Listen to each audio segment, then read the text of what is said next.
tentang komunisme tadi memang ini tentang komunisme, tentang sosialisme. Ketika kita menerjemahkan lafal komunisme itu di dalam kitab At-Taisir fi Ushul Tafsir, kita menafsirkan ayat ya ayyuhalladzina amanu la taqulu ra'ina wa qulu dzurna wasma'u lil kafirin 'adzabun alim. Ayat itu jadikan dalil begini, tidak boleh kita mengungkapkan suatu lafal kalimat yang mengandung sabun Nabi, istiza kepada Nabi SAW, atau kalimat-kalimat yang bertentangan dengan Islam. Nah, istilah komunisme misalnya isytirakiyah atau asyuriyah. Isytirakiyah tak bisa kita terjemahkan ishtarakah, orang yang bersosialisasi. Kenapa ada istilah isme dari sosialisme, ada isme dari komunisme? Karena dia memang suatu faham yang punya manhaj. Dia berasal dari ini faham ini ya, akidah dialektika mentalisme yang jelasnya bertentangan dengan Islam. Jadi mungkin Ustadz ini menjelaskan pada sisi lain, cuma saya menjelaskan sisi yang lain Ustadz. Jadi sisi komunisme sebagai suatu isme itu jelas itu bertentangan dengan akidah Islam karena dia berlahir dari akidah dialektika materialisme, dijelaskan dalam kitab Yudhumul Islam, kitab Mutabanat kajian pertama di kitab ya.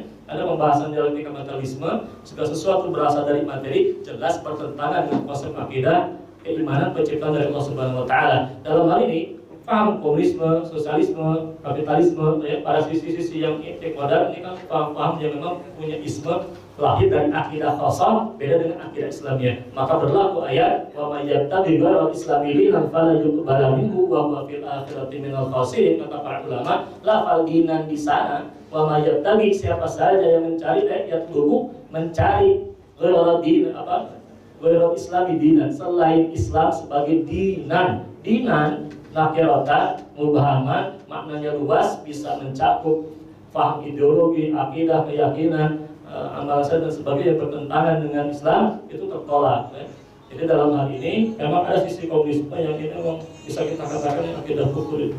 Nah, untuk hadis alaikum bisunati saya sudah tampilkan Ustaz tentang takris hadisnya yang saya pilih karena dalam manhaj hadisnya dari kalangan Syafi'iyah kan tidak harus yang namanya hadis itu disepakati itu ya.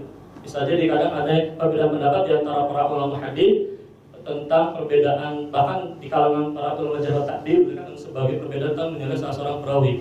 Cuman hadis alaikum bisunnati itu hadis yang makbul dijadikan sebagai hujah. Saya nukilkan pandangan para muhaditsnya, kesimpulan-kesimpulan bukan sekedar jarh wa ta'dilnya. Di buku alaikum bisunnati sudah saya nukilkan ada sedikit tentang benar itu mungkin nanti di forum-forum khusus. Wallahu alam ini wallahu alam. Terakhir kita mau sholat ya.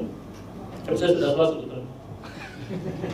Mungkin saya merinci tentang siasatnya bagi Nabi SAW yang dijabarkan, yang saya temukan di penjelasan para guru. Memang ada sisi aspek kalau Nabi SAW ini di dalam mengamalkan kedudukan sebagai kepala negara itu bukan dalam kerangka ini persoalan syariah, tapi murid dunia. Contoh apa? Uslub berkenaan dengan jihad fi sabilillah. Bagaimana strategi kita untuk memerangi ini? Bertahan dari kafir Quraisy. Oh, ada usulan dari Salman. Oh, ini para sahabat kan bertanya, ini persoalan wahyu atau rokyu dalam urusan dunia ya Rasulullah SAW mengatakan ini persoalan ini umur dunia.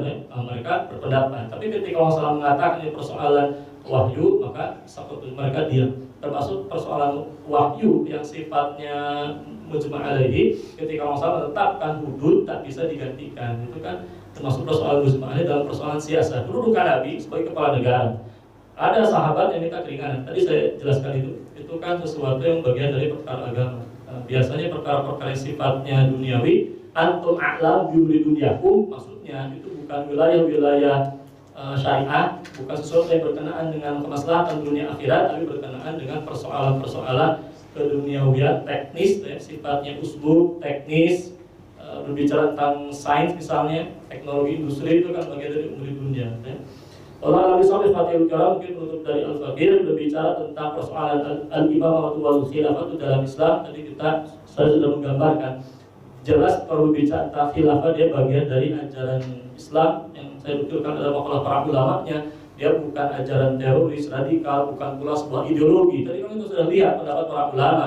Kalau ada orang mengatakan ini adalah ideologi khilafah ya, Itu kata siapa? Ideologi. Kita tidak pernah menganggap khilafah sebagai ideologi. Dia pembahasan, bagian dari pembahasan hukum-hukum syariah. Ada tuntutan-tuntutan syariah di sana. Ini wallahu ta'ala bishawab. Subhanallahi wa bihamdika asyhadu an la ilaha illa anta astaghfiruka wa atubu ilaik. Barakallahu lana wa lakum. Wassalamualaikum warahmatullahi taala wabarakatuh.